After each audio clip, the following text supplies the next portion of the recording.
Oke, sudah ya, Novian ya?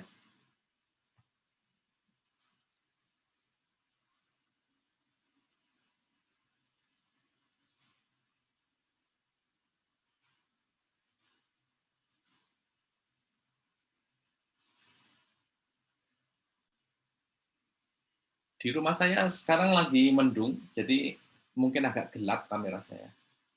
Bapak mau nanya, Pak, Oke, silakan. kira-kira kalau seandainya kita offline, itu kelasnya akan diacak lagi ya, Pak?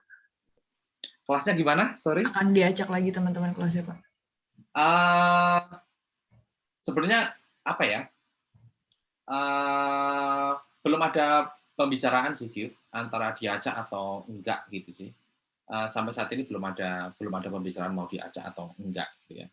Tapi gini, kalau kalau menurut saya gitu ya, kalau saya jadi sekretariat gitu ya, kalau saya pengen sekretariat, saya pengen setiap semester itu diajak gitu ya, pengennya saya, kalau saya di sekretariat. Karena apa? Karena, yang pertama mungkin kalian bisa mengenal yang lain gitu ya, teman-temannya kan bisa beda gitu ya. Artinya, dari sisi sosial, pergaulan, itu kayaknya lebih baik gitu ya, dibandingkan dengan ya itu aja gitu ya, bosen. Kalau kalau diajak kan, secara sosial kan kayaknya lebih variatif aja. Jadi lebih, kalian bisa mengenal satu sama lain, mungkin, mmm, cara pikir yang berbeda, budaya yang berbeda dan sebagainya gitu ya. Tapi kalau dari sekretariat belum ada wacana seperti itu, Gif, mau diajak atau enggak. Tapi kita Nah, nggak asrama kan ya, Pak? enggak sepertinya. Kasih, Pak, Sepertinya itu. Udah cukup itu, Pak. mungkin mungkin yang asrama baru diwacanakan untuk anak-anak yang baru sih, untuk saat ini ya, tapi perkembangannya kan berubah-ubah gitu ya, perkembangannya berbeda-beda. Jadi, ya mungkin aja berubah keputusan dan sebagainya, tapi untuk saat ini pembicaraan yang terakhir-terakhir enggak, cuman untuk anak baru aja.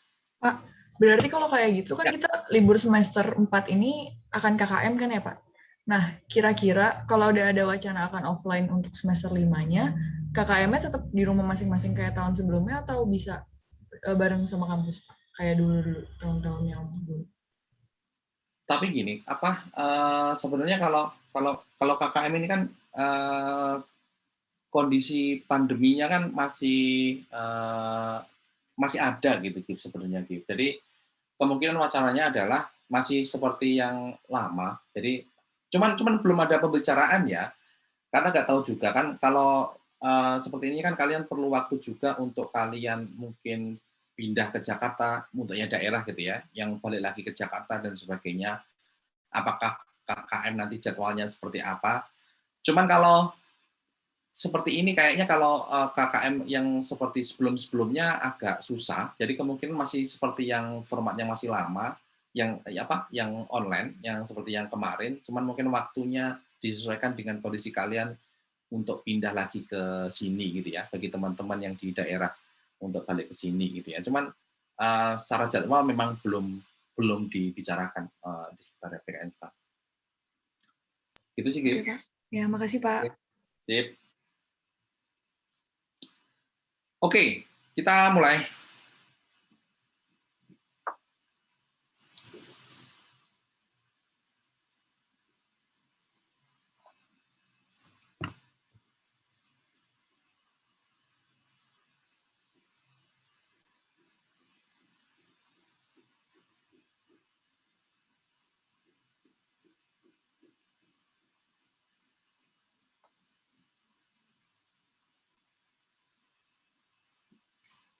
Oke, jadi, sesuai dengan jadwal, kita, hari ini mungkin ini agak cepat gitu ya, nanti detailnya, saya kasih PR untuk melihat modul.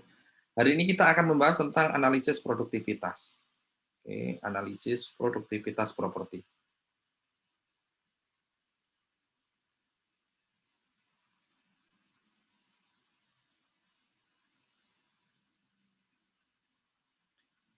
Oke, mungkin sebelum kita, berangkat ke situ gitu ya, terkait dengan analisis produktivitas properti, mungkin kita, mengulas sedikit tentang apa yang telah kita pelajari. Kita sudah belajar tentang 6 tahap di dalam, oke, 6 tahap dalam analisis pasar.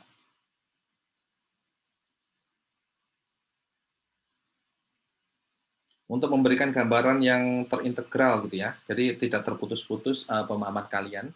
Jadi kita mulai dari 6 tahap di dalam analisis pasar. Ya, kita sudah belajar ini di pertemuan yang pertama. Kemudian kita ulang lagi di pertemuan yang kedua, ya. Oke. Nah, mungkin Adriel masih ingat 6 tahap dalam analisis pasar apa saja? Iya Pak, masih Pak. Oke, silakan. Ya. Adriel. Yang pertama ada property productivity analysis. Oke. Yang kedua ada market delineation. Yang ketiga ada analisis demand. Yang keempat ada analisis supply. Yang kelima ada market condition analysis. Dan yang terakhir ada marketability analysis, Pak. Oke, sip. Oke, gitu ya. Kemudian ada demand. Kemudian ada supply. Oke, kemudian ada interaksi antara keduanya yang kita sebut sebagai market condition analysis, gitu ya. Dan yang terakhir ada marketability.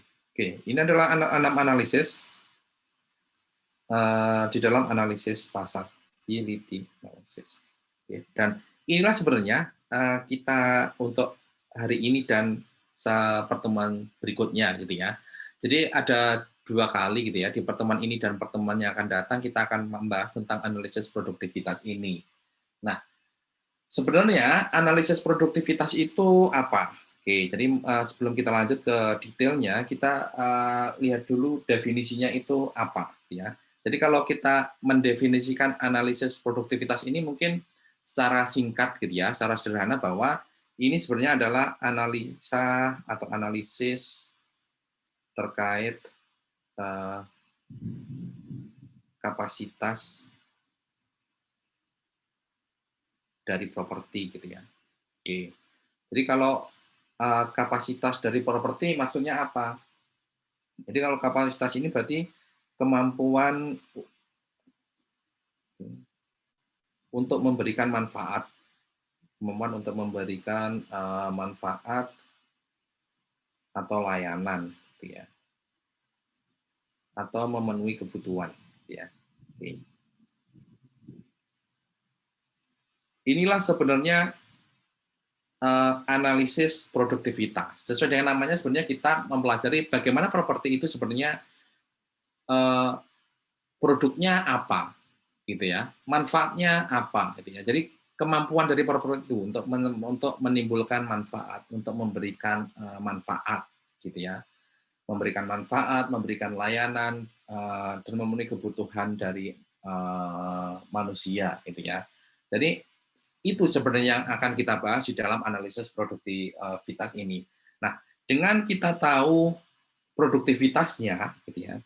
Kalau kita bicara produktivitas kan berarti kemampuan untuk menghasilkan output, gitu ya, dari properti itu.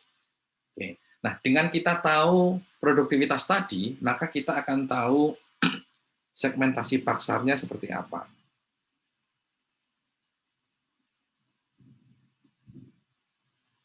Oke, ini sebenarnya tujuan kita, gitu ya. Kita tahu segmentasi pasarnya seperti apa. Properti itu nanti pasarnya untuk segmen apa, gitu ya. Jadi saat kita melakukan market delineation, demand analysis, supply analysis, dan seterusnya, itu kita lebih fokus. Karena apa? Karena kita sudah tahu segmentasi pasar dari properti itu untuk apa, gitu ya. Segmentasi pasarnya itu apa, siapa, gitu ya. Ini sebenarnya tujuan dari analisis produktivitas ini, ya. Sekali lagi, analisis produktivitas ini sebenarnya adalah analisis terkait dengan kapasitas atau kemampuan dari properti untuk memberikan manfaat, ya. Manfaatnya apa, bagi siapa, sebesar apa, dan sebagainya. Kita analisis itu sehingga kita tahu segmentasi dari pasar itu untuk siapa dan sebagainya. Oke. Mungkin untuk memberikan gambaran terkait dengan analisis produktivitas, mungkin kita lepas dari properti dulu. Kita lepas dari properti, kita meninggalkan properti, kita akan membahas analisis produktivitas secara umum. Oke, misalnya gini, sekarang ini di dalam pasar otomotif gitu ya, oke, kita bicara mobil gitu ya. Mobil ada berbagai macam. Oke, mobil ada berbagai macam yang mempunyai fungsi sebagai alat transportasi sebenarnya gitu ya. Semua mobil fungsinya sama sebagai alat untuk transportasi.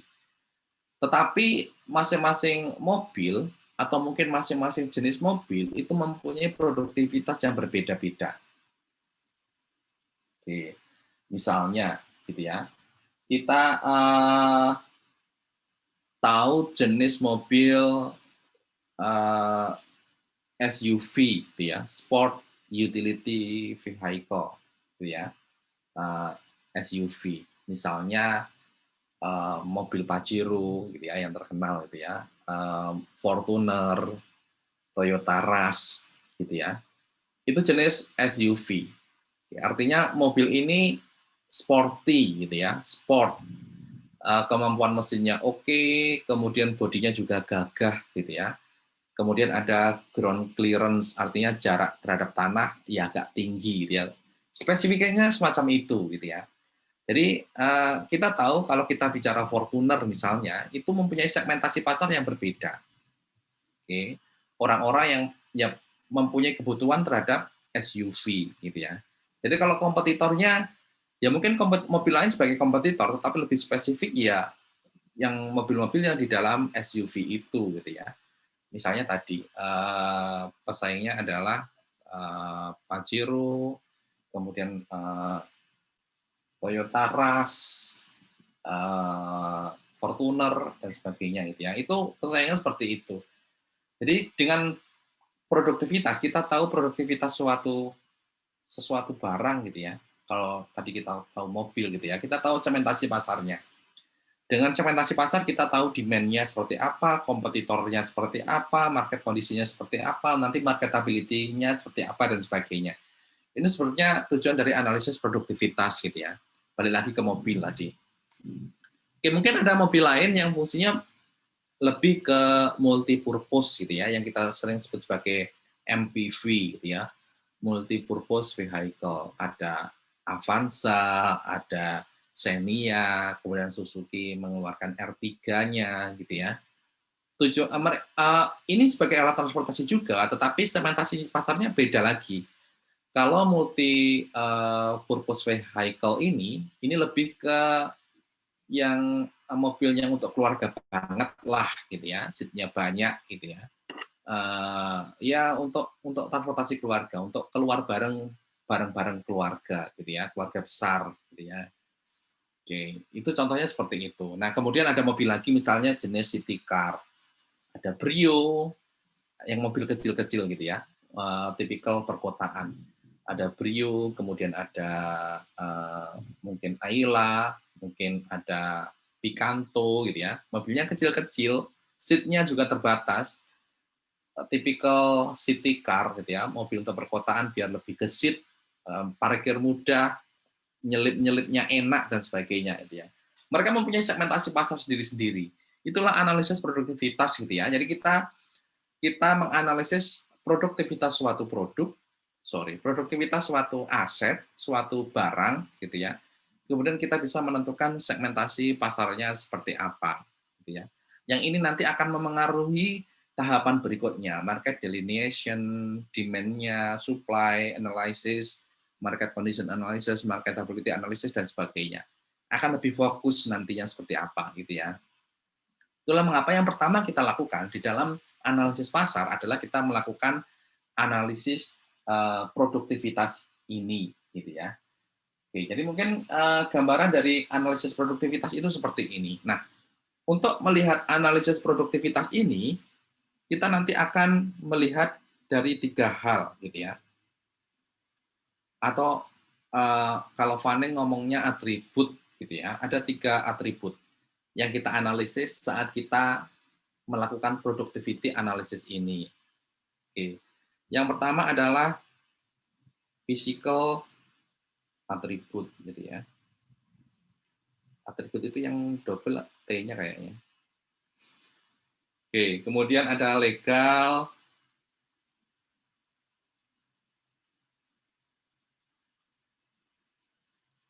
Kemudian ada location, lokasi, gitu ya. Ada 3 hal ini saat kita menganalisis produktivitas, saat kita menganalisis kemampuan atau kapasitas properti itu untuk menghasilkan barang dan jasa. Kita akan menganalisis fisiknya properti itu seperti apa, kita akan menganalisis legalnya, hukum, mungkin ada sesuatu yang mungkin membatasi terhadap properti itu, gitu ya, atau memberikan hak terhadap properti itu, dan juga lokasi atau letak properti itu dibandingkan dengan properti yang lain atau di dalam pasar itu seperti apa, gitu ya. Jadi ada 3 hal ini yang perlu kita pertimbangkan saat kita melakukan productivity analysis. Oke. Pertama kita dari sisi fisik dulu, physical attributes ini. Oke. Nah, dari fisik atau physical attribute ini, oke, sorry, oke.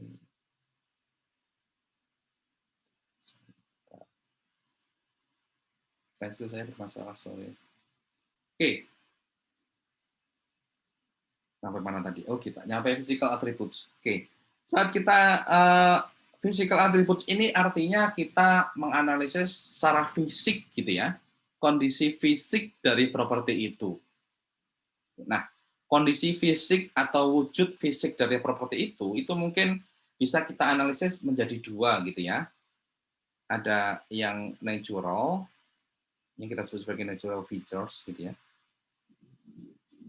Kemudian ada yang man-made atau buatan manusia gitu ya, man-made features. Oke. Nah, dari sisi fisik, kalau natural features itu artinya kita menganalisis aspek alamiah dari properti itu, gitu ya. Oke. Contohnya apa? Contohnya adalah komposisi tanah, gitu ya. Atau yang lebih umum adalah bentuk tanah. Itu kan alamiah, gitu ya. Dari sisi alamiah, bentuk tanah, kemiringan tanah, kemudian ada komposisi dari tanahnya seperti apa, di bawahnya komposisinya seperti apa, apakah tanah yang stabil, tanah yang labil, kemudian bagaimana misalnya akses terhadap sinar matahari, akses terhadap infrastruktur, transportasi, dan sebagainya. Ini artinya adalah natural features, gitu ya, yang secara alamiah atau secara natural properti itu seperti apa, gitu ya. Nah, misalnya saya tadi menyebut misalnya akses terhadap sinar matahari, gitu ya. Kalau di Fanning diberikan contoh, misalnya seperti ini. Misalnya adalah pertokoan, propertinya adalah pertokoan, gitu ya. Pertokoan ini dia memanjang dari utara ke selatan, dipisahkan oleh jalan, gitu ya. Jadi ada yang di sebelah timur jalan, ada di sebelah barat jalan. Nah, dari physical attributes ini, gitu ya, akses terhadap sinar matahari, gitu ya, itu akan memengaruhi nilai dari properti itu. Seperti apa? Karena gini, misalnya di contoh di Fanning itu adalah saat sore hari, bangunan yang ada di timur jalan itu akan terkena matahari. Sedangkan bangunan di barat jalan itu akan teduh, gitu ya. Oke, karena ya teduh gitu ya, karena mukanya membelakangi matahari. Akibatnya apa? Akibatnya orang-orang akan banyak yang berjalan di sisi barat. Jadi akses pertokoan yang ada di barat itu akan lebih tinggi daripada di timur. Jadi kalau dianalisis, itulah mengapa pertokoan yang di sisi sebelah barat itu penuh gitu ya, okupansinya tinggi dibandingkan pertokoan sebelah timur yang banyak yang kosong dan sebagainya gitu ya. Nah, seperti inilah yang merupakan physical attributes gitu ya, yang dari sisi natural, dari sisi alamiah, akses terhadap matahari seperti apa gitu ya. Oke. Ini dari sisi natural. Kemudian dari fisik adalah ada yang merupakan buatan manusia gitu ya, atau man-made features. Nah, misalnya apa? Ini kita bedakan menjadi dua yang man-made features ini, berupa site improvement, ada building structure gitu ya.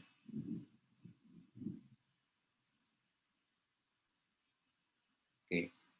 Site improvement dan building structure. Ini juga dari sisi fisik, ini nanti akan memengaruhi produktivitas dari properti. Site improvement ini artinya adalah kita meningkatkan produktivitas dari properti itu, gitu ya. Kita meningkatkan produktivitas dari properti itu, terutama tanah, gitu ya. Site kan lebih ke tanah, gitu ya. Nah, bagaimana cara meningkatkan atau untuk mengimprove dari site itu bisa dilakukan dengan dua cara. Bisa dengan on-site improvement, ada yang dengan off-site improvement. Oke, ada yang on-site improvement dan off-site improvement. Oke, nah yang on-site improvement ini berarti kita mengimprove produktivitas dari properti, gitu ya, terutama tanah, gitu ya, dengan memengaruhi properti itu sendiri, gitu ya. Jadi memang dia sifatnya mengubah bentuk fisik dari properti itu. Contohnya apa? Contohnya adalah kita meratakan tanahnya, kemudian kita menambah sistem drainase, kita membuat jalan di site itu atau di properti itu, gitu ya. Jalan di properti itu, kita membuat area parkir di properti itu, kita membuat jaringan atau pipa, gitu ya, pipa air, pipa gas di properti itu, ada jaringan listrik dan sebagainya. Jadi ini fokusnya adalah improvement-nya itu dilakukan di properti itu sendiri.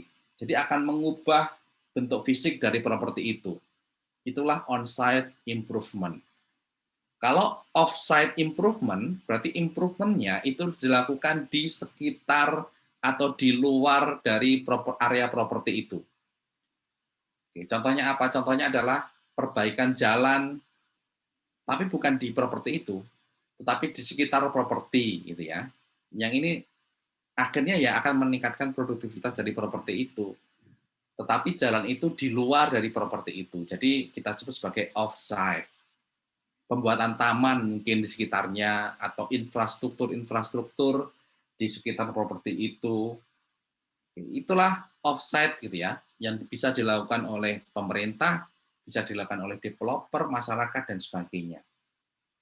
Oke, jadi ada itu, ada on-site improvement, sekali lagi, ini artinya improvement-nya dilakukan dengan mengubah bentuk fisik properti itu sendiri, gitu ya, dengan menambah jalan setapak misalnya, dengan menambah area parkir tadi misalnya, gitu ya, ada sistem drainase, ada listrik, kemudian rembesan air dan sebagainya. Itu artinya on-site. Kalau off-site berarti improvement terhadap properti itu di luar area properti itu. Misalnya tadi pembuatan jalan akses gitu ya ke properti.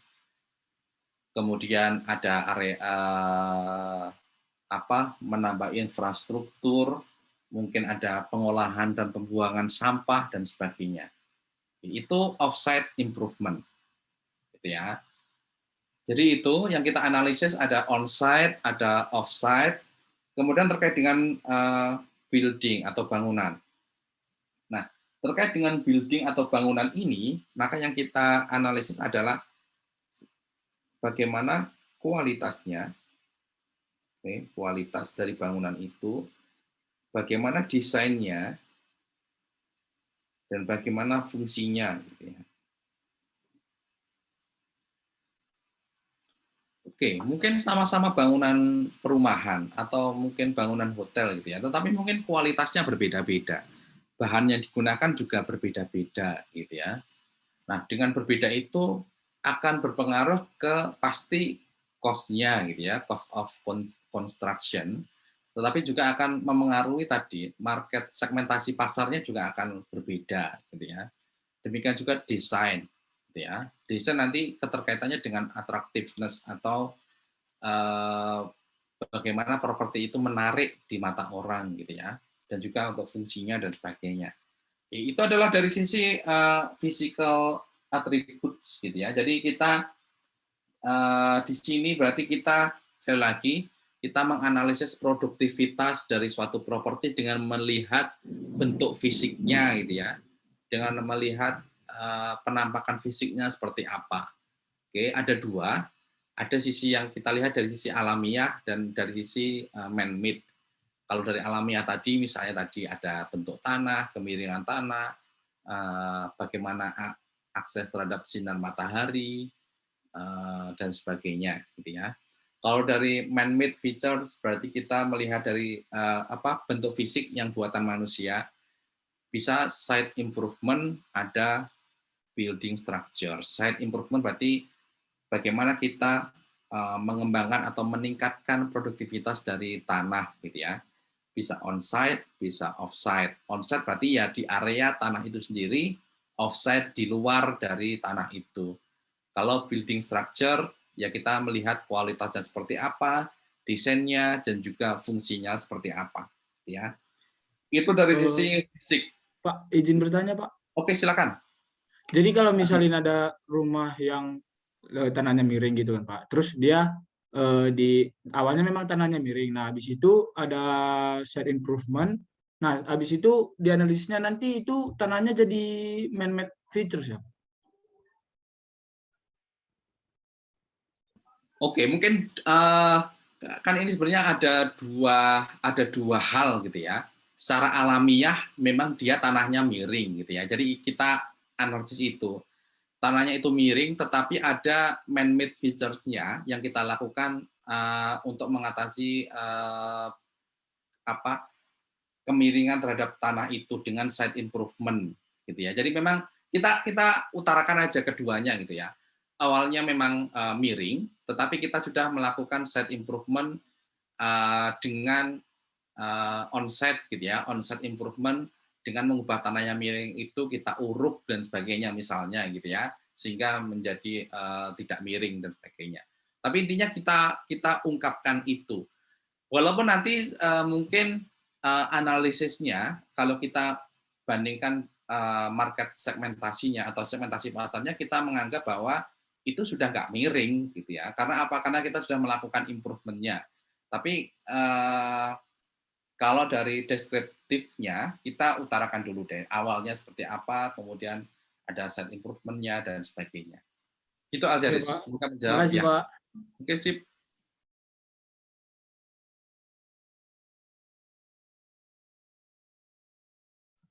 Ada lagi terkait dengan fisikal, sebelum kita beralih ke atribut yang kedua, dari sisi legal. Pak, mau melanjutkan yang dari Aljaris tadi, Pak. Jadi misal kita mau menganalisis itu, kita kayak melihat hasil akhirnya gitu ya, Pak. Jadi kalau misal yang Aljaris kan tadi tanah miring terus udah diratakan gitu, berarti kita kayak menilai yang akhirnya aja gitu kan, Pak? Iya, karena kondisi akhirnya kan sudah nggak miring lagi gitu ya.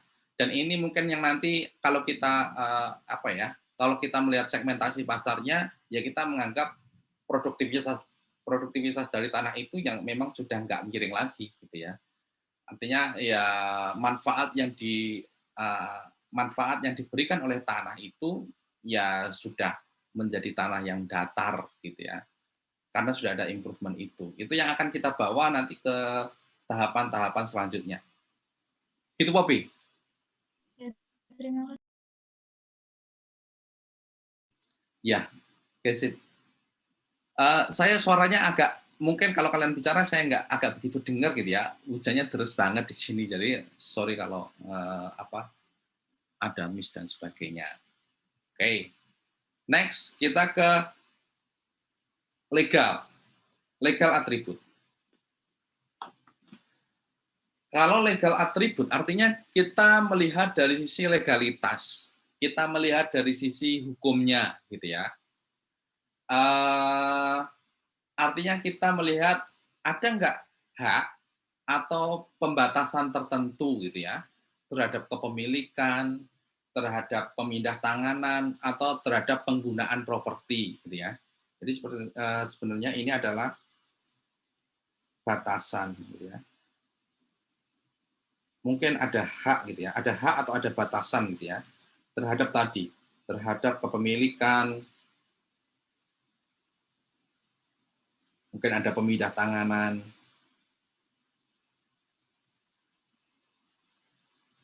atau penggunaan properti gitu ya. Oke, ini ada dua, ada yang sifatnya private, ada yang sifatnya public gitu ya. Oke, contohnya seperti ini. Contoh dari legal attributes ini seperti ini. Yang pertama adalah dokumen kepemilikan dari properti itu gitu ya. Mungkin agak beda analisisnya nantinya, termasuk dalam hal segmentasi pasarnya. Apakah suatu bangunan, apakah suatu properti itu mempunyai hak milik atau hak guna bangunan gitu ya. Jadi nanti kita akan berbeda segmentasi pasarnya termasuk nilainya gitu ya. Kalau properti itu mempunyai hak milik atau hak guna bangunan. Kemudian misalnya lagi ada perjanjian-perjanjian tertentu ya yang dilakukan oleh private gitu ya, yang akan memengaruhi produktivitas dari properti itu. Oke, yang akan memengaruhi produktivitas dari properti itu. Itu juga perlu kita perhatikan gitu ya. Oke, termasuk legal atribut juga. Contohnya apa? Misalnya contohnya properti memang dengan perjanjian gitu ya menjadi agunan gitu ya, misalnya menjadi agunan karena hubungan private gitu ya, maksudnya sektor swasta gitu ya dan sebagainya. Itu juga akan memengaruhi nantinya analisis pasar yang akan kita lakukan. Contohnya lagi adalah terkait dengan publik, terkait dengan pemerintah gitu ya. Pemerintah melakukan zoning gitu ya. Kalau kita kemarin kita review lagi ekonomi wilayah dan perkotaan gitu ya. Salah satu penataan lahan yang dilakukan oleh pemerintah adalah zoning. Ini adalah bentuk manajemen lahan, tujuannya agar pengembangan lahan atau pemanfaatan lahan itu sesuai dengan perencanaan yang dilakukan gitu ya. Dan sesuai dengan tata kelola lahan yang dijalankan oleh pemerintah itu ya. Akhirnya ada zoning, artinya wilayah ini hanya boleh untuk residensial misalnya, tidak boleh untuk komersial, wilayah ini untuk zona hijau misalnya dan sebagainya itu ya. Itu termasuk legal attributes yang perlu kita perhatikan, perlu kita analisis, perlu kita pertimbangkan sebelum kita memulai analisis pasar. Jadi aspek-aspek hukum, aspek-aspek legalitas seperti ini perlu kita data dan kita analisis gitu ya. Tadi intinya ini ada legalitas, ada hukum yang memberikan hak atau mungkin membatasi gitu ya terkait kepemilikan, pemindah tanganan, penggunaan properti dan sebagainya. Gitu ya. Itu legal attributes. Yang sekali lagi ini akan memengaruhi produktivitas dari properti yang pada akhirnya akan memengaruhi segmentasi pasar properti kita. Ya, jadi ada dua yang telah kita pelajari, ada physical dan ada legal attributes. Oke, gitu ya. Silakan kalau ada pertanyaan sebelum kita lanjut yang terakhir terkait dengan lokasi. Oke, silakan. Di buku kan ada sempat disinggung soal evaluasi preferensi juga struktur pasar. Nah, itu hubungannya apa Pak sama legal? Kalau di buku kan ada disinggung soal evaluasi preferensi dan juga struktur pasar. Nah, itu hubungannya sama legal apa ya Pak? Sama atribut legal. Di buku kan sempat disinggung tentang evaluasi preferensi sama struktur pasar. Nah, itu hubungannya dengan legal atribut apa ya, Pak? Bapak maaf, Bapak masih di mute, Pak. Mending diketik, Dev. Oke, kalau di buku di halaman berapa, Poppy? Bentar, Pak.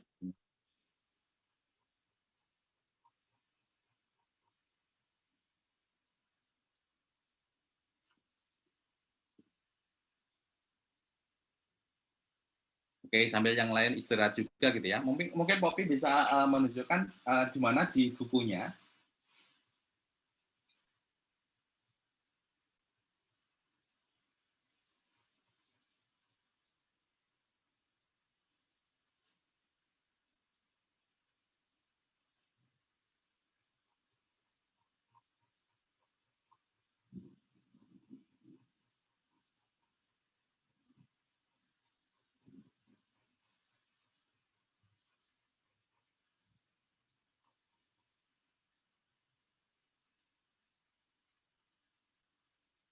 Nah, ini sebenarnya saya nemu bukunya itu yang sudah ditranslate gitu, Pak. Itu pembahasannya itu bersamaan dengan yang legal juga, Pak. Di bagian akhir-akhir sebelum masuk ke yang itu.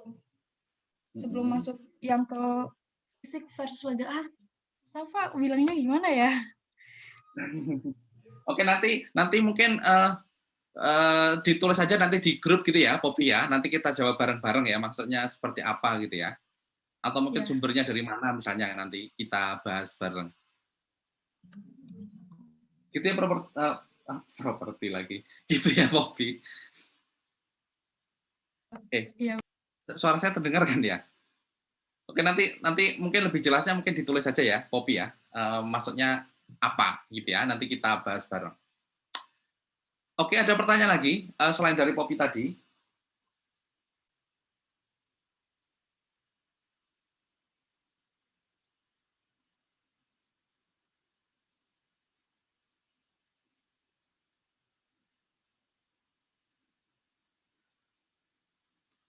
Atau mungkin gini, saya mungkin sekilas gitu ya. Tadi si Poppy membahas tentang market structure gitu ya. Gini, mungkin kita apa ya? Kita menganalisis terkait dengan market structure tadi gitu ya. Bagaimana hubungannya dengan legal gitu ya. Oke. Di market structure, struktur dari pasar, kalau kita sudah belajar di ilmu ekonomi gitu ya, termasuk kita waktu di mikro gitu ya, itu kan ada berbagai macam gitu ya. Ada struktur pasarnya adalah persaingan, yang ini adalah bentuk yang paling umum gitu ya. Kemudian ada bentuk ya oligopoli, kemudian ada bentuk monopoli gitu ya. Itu kan sebenarnya jenis-jenis pasar. Nah,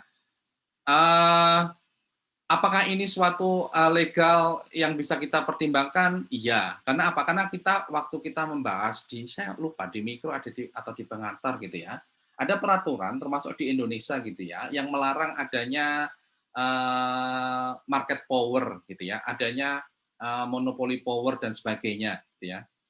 Oligopower atau monopoli power yang artinya ada market power dan sebagainya yang harus dihindari. Ini contoh keterkaitan antara tadi market structure dengan legal suatu properti gitu ya. Jadi mungkin menjadi salah satu contoh gitu ya. Si Poppy tadi sedengaran saya menyinggung terkait adanya market structure ini. Mungkin salah satu contohnya seperti itu, Poppy. Ya, Bapak, nanti saya coba pahami kembali. Terima kasih. Oke, sip. Oke, gitu ya. Oke, yang terakhir kita akan membahas tentang location attributes. Sebenarnya ada satu case gitu ya, ada satu case bagaimana physical sama legal itu akan memengaruhi dan nanti akan memengaruhi penggunaan lahan, memengaruhi jumlah lahan yang diokupasi untuk bangunan dan sebagainya, dengan kita mempertimbangkan physical dan legal, termasuk kita akan tahu bagaimana proyeksi pendapatan ke depannya dan sebagainya gitu ya. Tetapi karena mungkin ini agak detail, nanti silakan lihat di video interaktifnya tetapi juga sudah saya tulis di slide-nya gitu ya. Bagaimana hubungan antara physical sama legal ini nantinya itu akan memengaruhi sampai ke income-nya seperti apa dan nilai dari properti seperti apa gitu ya. Contoh pembahasannya ada di slide dan juga di modul nantinya gitu ya. Oke, itu adalah physical dan legal attribute. Selanjutnya kita akan menganalisis atau kita akan beralih gitu ya ke lokasi, ke location. Oke. Untuk lokasi atau location ini sebenarnya dasarnya gitu ya atau yang menjadi perhatian kita adalah fakta bahwa lokasi ini adalah suatu hal yang penting gitu ya untuk sukses atau tidaknya properti gitu ya. Apakah properti itu bernilai tinggi atau enggak, itu adalah lokasi gitu ya, karena lokasi sekali lagi akan memegang peran yang penting. Nah, agar memperoleh gambaran yang mungkin yang terintegral gitu ya, secara keseluruhan gitu ya, terkait dengan lokasi ini, mungkin kita bisa mengumpamakan lokasi ini seperti struktur tubuh manusia gitu ya. Oke. Kita mulai dari bagian properti yang paling kecil yang kita analisis gitu ya, adalah site gitu ya, atau parcel dari tanah atau tanah tertentu gitu ya. Oke. Ini ibaratnya adalah kalau di dalam tubuh kita adalah sel gitu ya. Kemudian site ini kalau kita kumpulkan, ini akan menjadi suatu tanah yang ada di sekitar gitu ya, atau di suatu wilayah tertentu gitu ya, atau di suatu wilayah tertentu. Oke. Kalau ini kita kumpulkan lagi tanah yang ada di suatu wilayah tertentu, akan terbentuk suatu tanah di suatu kota gitu ya. Demikian juga kalau kita bicara biologi gitu ya, yang kita telah kita pelajari waktu kita mungkin SMA gitu ya. Sel ini kalau kita kumpulkan, ini akan membentuk suatu jaringan gitu ya. Oke, mungkin jaringan akan berkumpul menjadi suatu sistem organ. Kalau ini kita berkumpul menjadi suatu organisme gitu ya. Nah, demikian juga saat kita melihat lokasi, atribut lokasi, ya seperti itu. Bahwa sebenarnya properti yang kita analisis, site yang kita analisis, ini menjadi bagian dari sebuah wilayah, yang juga merupakan bagian dari sebuah kota. Dan lokasi ini akan berperan penting gitu ya, untuk menentukan nilai dari suatu properti. Oke. Nah, karena kita melihat properti itu sebagai satu bagian dari lingkungan yang lebih luas, maka yang kita analisis itu tidak hanya site lagi. Jadi kalau kita membedakan antara site gitu ya, site ini adalah suatu areal tanah tertentu gitu ya. Oke, ya tempat properti kita. Tempat properti yang kita analisis kan menempati sebuah tanah gitu ya. Itulah site. Tetapi untuk melihat lokasi ini, atribut location ini, kita menganalisis apa yang kita sebut sebagai situs. Nah, kalau situs ini sudah menunjukkan hubungan gitu ya. Sudah menunjukkan hubungan antara lingkungan dalam sebuah kota gitu ya. Lingkungan di sini dalam sebuah kota gitu ya. Dengan properti yang dianalisis. Atau hubungan antara lingkungan dalam kota dengan site gitu ya. Inilah situs. Jadi kalau kita melihat location attributes, kita tidak semata-mata melihat site itu, tetapi kita melihat situsnya, gitu ya. Jadi kalau situs ini sudah general, gitu ya, dia tidak memandang properti itu berdiri sendiri, tetapi properti itu akan berhubungan dengan lingkungan sekitar dalam sebuah kota. Inilah situs, gitu ya. Sehingga dengan memahami bahwa properti kita adalah sebuah situs, maka kita bisa tahu bagaimana produktivitas dari properti itu, gitu ya, relatif terhadap lingkungan sekitar. Oke, seperti itu. Itu adalah lokasi. Nah, di dalam menentukan sebuah situs atau memahami situsnya itu, kita akan ada 4 tahapan yang akan kita lakukan, gitu ya. Ada 4 tahapan dalam memahami sebuah situs. Oke, yang pertama yang kita lakukan adalah identifikasi aktivitas.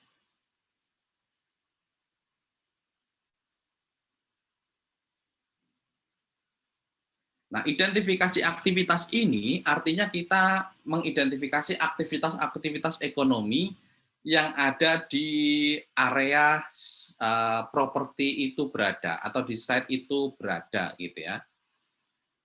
Mungkin ada aktivitas perkantoran, ada aktivitas residensial, dan sebagainya, gitu ya. Pokoknya aktivitas ekonomi. Kita mendefinisikan aktivitas ekonomi ini sebagai pemusatan, gitu ya, pemusatan aktivitas atau sebuah magnet dari aktivitas tertentu, gitu ya.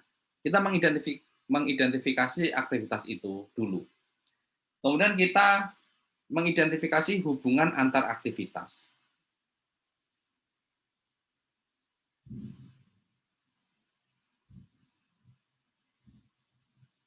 Oke, nah hubungan antar aktivitas ini secara umum ada 3 juga, gitu ya, yang kita sebut sebagai hubungan dominan use dengan subordinat, gitu ya.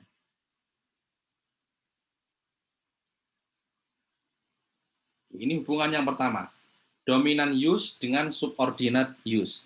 Hubungan ini seperti apa? Hubungan ini seperti ini.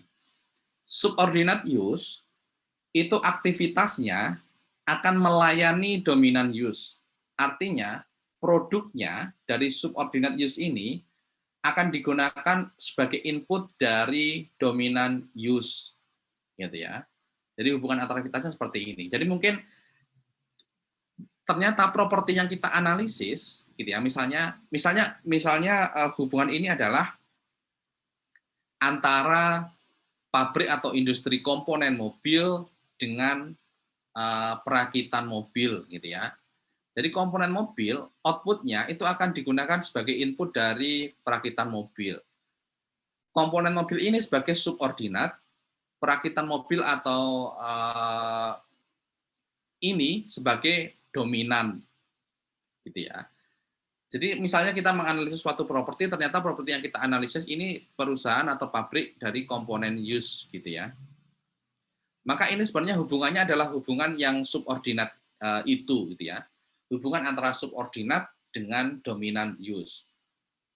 Oke, artinya sekali lagi, ini artinya subordinat, aktivitas dari subordinat ini akan melayani dominan use. Hubungan yang kedua, yang mungkin terjadi antar aktivitas itu adalah dominan use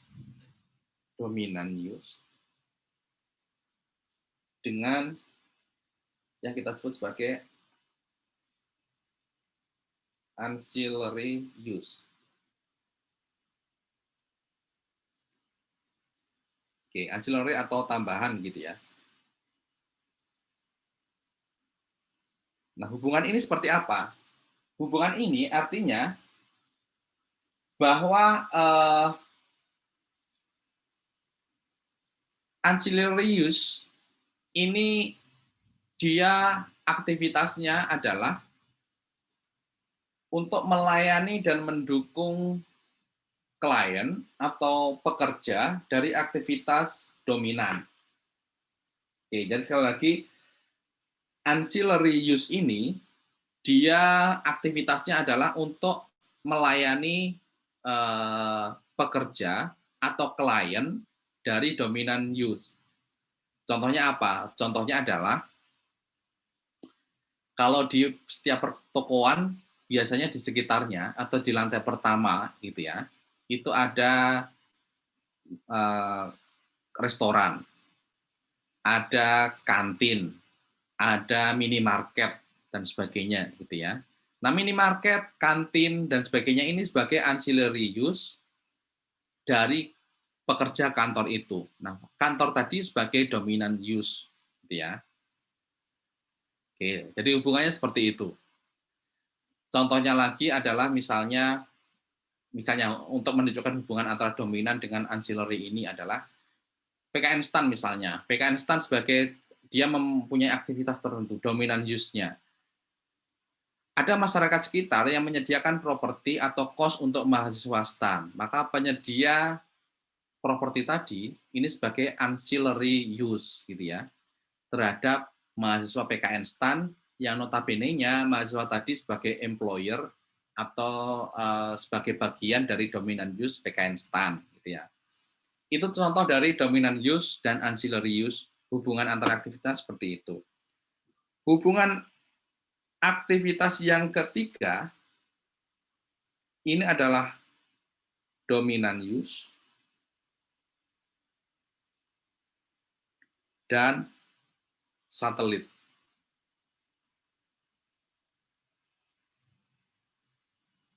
Oke. Nah, kalau dominant use dan satellite use ini, kedua aktivitas itu mempunyai proses bisnis yang sama. Kedua aktivitas itu akan mempunyai output yang sama atau hampir sama gitu ya. Yang membedakan adalah besarnya antara keduanya. Jadi yang satu itu besar, yang dominan ini artinya aktivitasnya besar, yang satellite use ini aktivitasnya kecil. Ya. Nah, satellite use ini dia akan berlokasi di dekat dominant use dengan harapan bahwa dominant use yang bisa menarik demand atau menarik customer itu akan ada yang beralih atau menyangkut di satellite use ini gitu ya.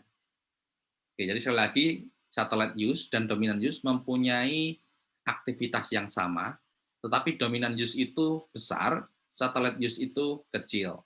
Orang-orang akan tertarik ke dominant use. Nah, satellite use dia akan berlokasi di sekitar dominant use dengan harapan orang-orang yang tadi menuju dominant use ada yang mampir, ada yang singgah, ada yang menyangkut gitu ya di satellite use. Nah, contohnya adalah kalau kalian pergi ke Bintaro Exchange, di situ ada sentro gitu ya. Ada nggak ya di Bintaro Exchange ya? Kayaknya ada deh. Ada sentro. Nah, itu kita anggap sebagai dominant use. Dan sekitarnya ada toko retail pakaian yang lebih kecil gitu ya. Nah, itulah contoh dominan dan satellite. Orang-orang akan fokusnya ke sentro, tetapi mungkin saat ke sentro dia akan melihat-lihat di satellite use tadi, gitu ya. Oke, itu contoh yang pertama. Contoh yang kedua adalah kalau kalian ke rumah sakit, pasti di sekitar rumah sakit itu ada apotek, ada klinik, gitu ya. Orang-orang tujuan utamanya ya pasti ke rumah sakit, gitu ya. Tetapi dalam perjalanan ke rumah sakit, dia akan melihat di sekitarnya mungkin ada opsi, gitu ya. Ada apotek, ada klinik gitu ya, lebih kecil dibandingkan dengan rumah sakit itu. Nah, hubungan seperti ini yang kita sebut sebagai dominant use dan satellite use. Kayak gitu ya. Nah, dengan melihat hubungan aktivitas ini, kita akan tahu posisi dari properti yang kita analisis gitu ya. Dan kita akan tahu produktivitas dari analisis properti kita itu akan seperti apa. Ya. Oke, dari sisi lokasi tadi. Oke, setelah kita mengidentifikasi aktivitas, kemudian kita hubungan antar aktivitas, kita menilai aksesnya. Oke, kita melihat aksesibilitasnya. Nah, aksesibilitas ini bisa kita pandang secara makro dan kita pandang secara mikro. Jadi, makro level sama mikro level. Kita satu-satu dulu. Makro level. Makro level ini artinya kita melihat adanya trade-off antara transportation cost dengan nilai properti. Oke, ini yang kita lihat adalah trade-off gitu ya. Pokoknya pasti ada trade-off gitu ya, antara transportation cost dengan properti, karena adanya lokasi tadi. Gitu ya. Oke, antara transportation cost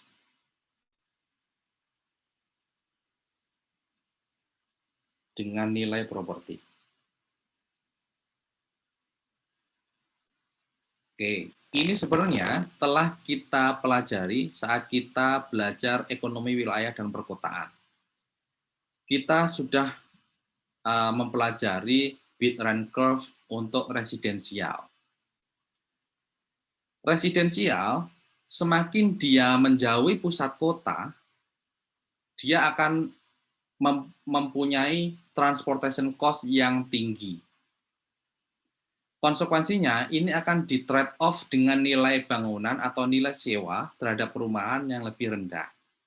Jadi kalau kita analisis, ya wajar, semakin jauh dari pusat kota, nilai dari rumah residensial itu akan semakin kecil karena adanya trade off ini, gitu ya.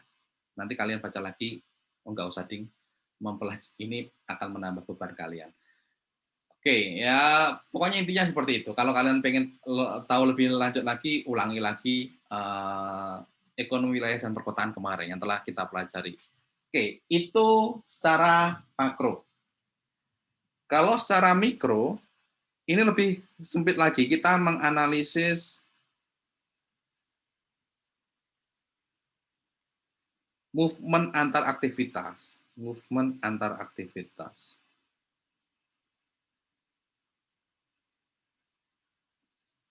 Kita tadi sudah mengenal hubungan antar aktivitas ini, gitu ya. Nah, sekarang kita dari sisi mikro, aksesibilitas kita antar aktivitas itu, aksesibilitasnya seperti apa, gitu ya. Itu yang kita analisis di mikro level. Nah, movement-nya itu ada 3 juga. Ada assembling movement,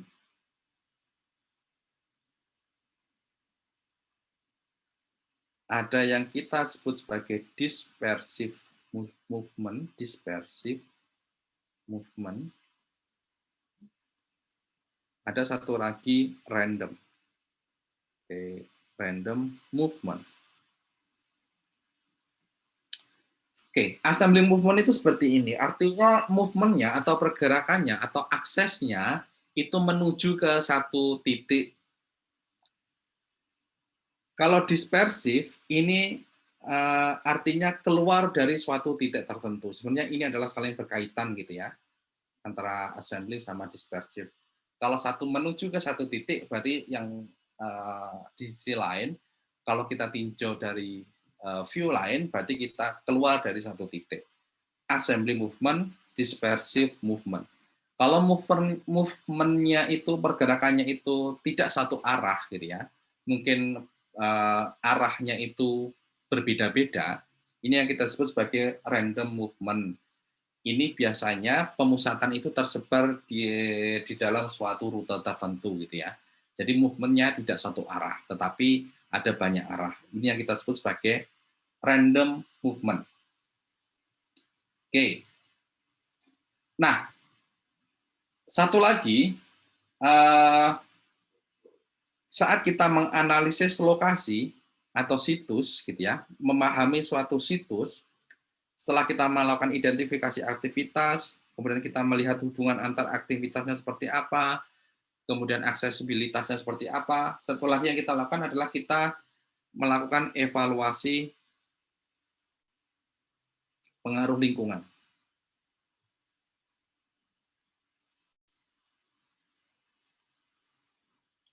Nah, evaluasi pengaruh lingkungan ini dari berbagai segi gitu ya. Ada physical environment, oke. Kemudian selain physical ada economic, kemudian ada social and culture,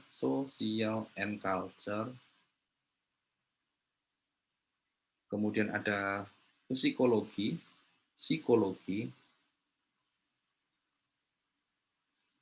dan ada politik gitu ya. Environment, dan sebagainya. Ini kita menganalisis, sebenarnya tahapan ini intinya adalah kita menganalisis berbagai lingkungan di sekitar properti itu yang akan memengaruhi properti itu. Dari sisi fisikal, artinya ini adalah unsur-unsur fisik gitu ya. Yang paling dominan adalah dari sisi natural gitu ya. Ada topografi, ada iklim dan sebagainya yang akan memengaruhi properti. Itu artinya physical environment. Kalau economic environment ini tercermin di dalam harga dari properti itu. Oke, price dari properti itu, penjualan properti itu dan sebagainya. Social dan culture environment ini artinya adat, kemudian ada tradisi, kemudian ada lifestyle tertentu yang akan memengaruhi properti itu.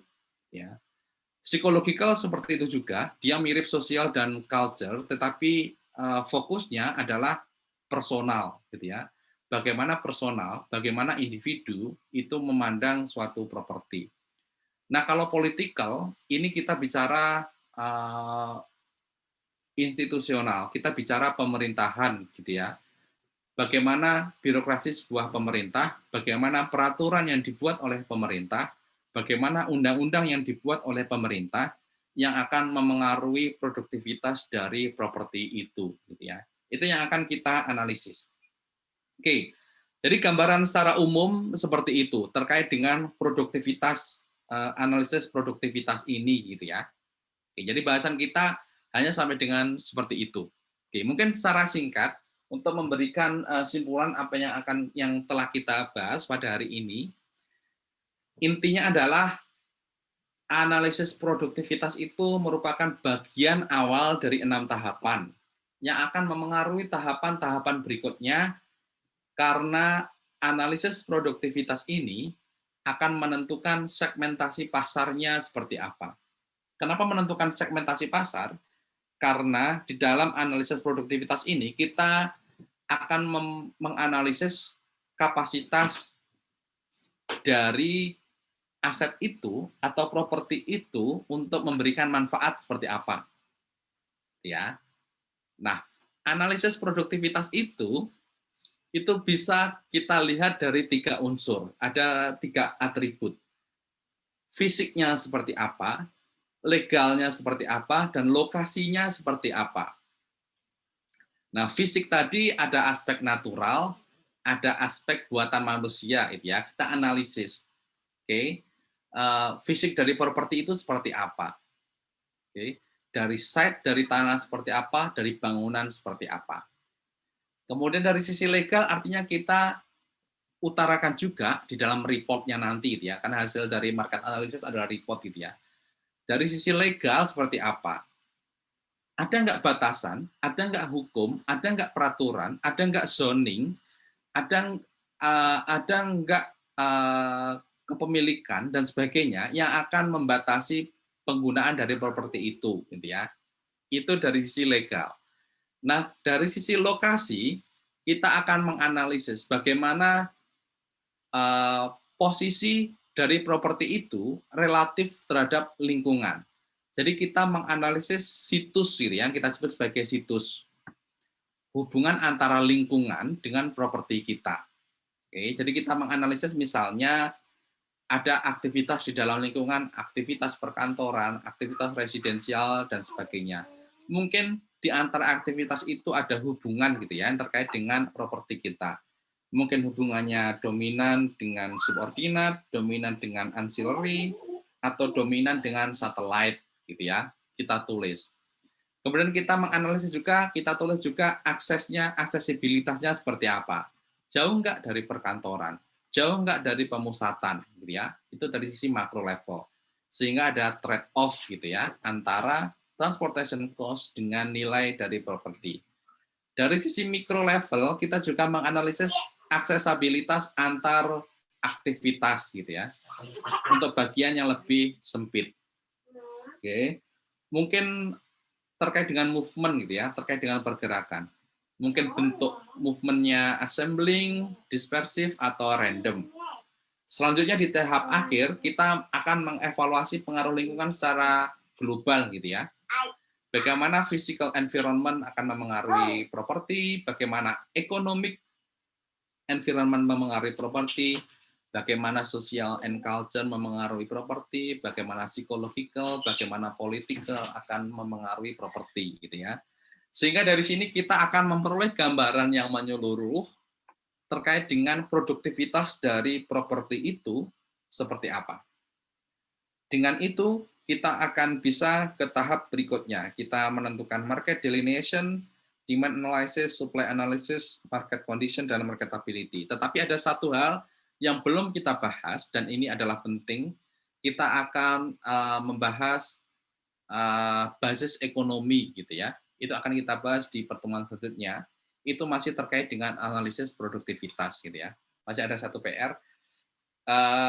Ini lebih hitung-hitungan gitu ya, di pertemuan selanjutnya sedikit hitung-hitungan, sedikit pengetahuan terkait dengan perkembangan sebuah kota dan sebagainya. Yang sebenarnya telah kita singgung di ekonomi wilayah dan perkotaan sebelumnya gitu ya. Tetapi akan kita jabarkan lebih khusus lagi nanti di pertemuan selanjutnya.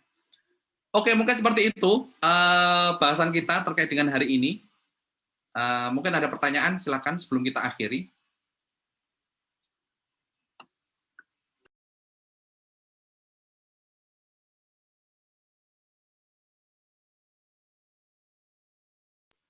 Oke, ada pertanyaan? Oke, anak saya masuk jadi agak ramai di sini. Izin mau save catatan Bapak itu Pak, buat Oke. screenshot. Jeris bisa di screenshot. Pak, mungkin agak di zoom in Kak. Maksudnya ada berapa kali akses gitu Pak, biar gampang dibacanya nanti Pak. Di mute Pak soalnya, Pak, mic-nya di mute. Saya mute ya. Atau Bapak saya ada PDF aja. Iya, Bapak save aja Pak. Habis itu mungkin bisa dikirim ke PJ Pak.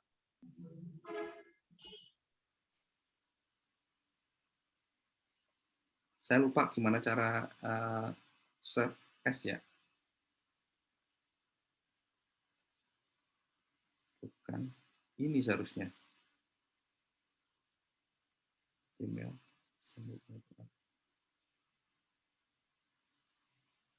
Saya lupa, tapi nanti saya kirim deh ini. Nanti saya kirim ke Alfian ya. Atau Iya, saya Pak, ke grup deh. Iya Pak, ke grup chat WA aja nggak apa-apa, biar anak-anak yang lain mungkin mau catatannya juga Pak. Oke, nanti saya kirim. Ekspor deh kayaknya. Saya lupa lewat apa ya. Dulu saya pernah. Pokoknya nanti oke deh, nanti saya kirim ya. Tadi Pak ada yang save foto as PDF itu. Ada ya? Iya Pak. Tadi di mana ya? Nah, terus kayaknya yang ini deh Pak, yang ke setting tadi, yang bentuk share tadi, tapi send as another, send copy of page, send with another app. Widih, Kipani memang beda guys. Saya coba dulu ya, bisa enggak?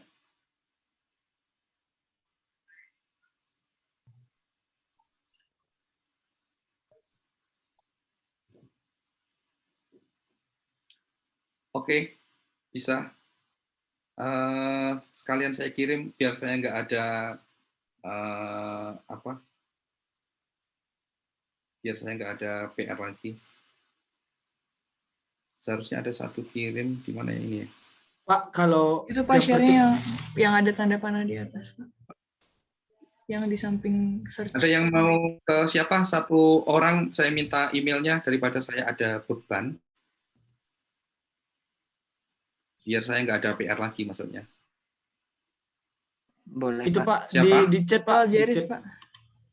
di room chat Zoom Pak. Udah saya kirim gimana? aljerisd@gmail.com. aljerisd@gmail.com. Benar ya? Ya.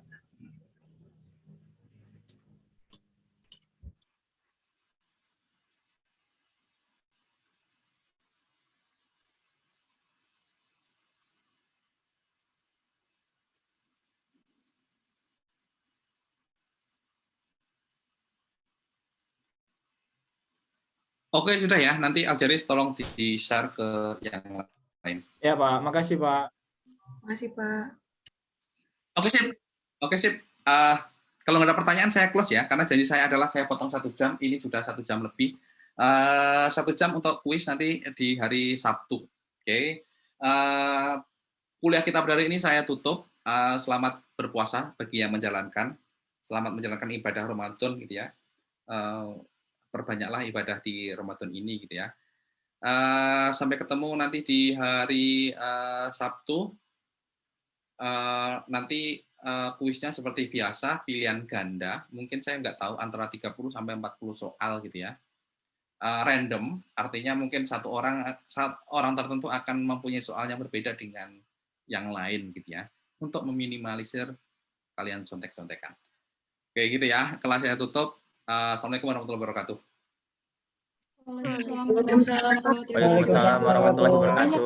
Banyak Pak. Makasih banyak Pak. Selamat Makasih beraktivitas. banyak Pak. Oke.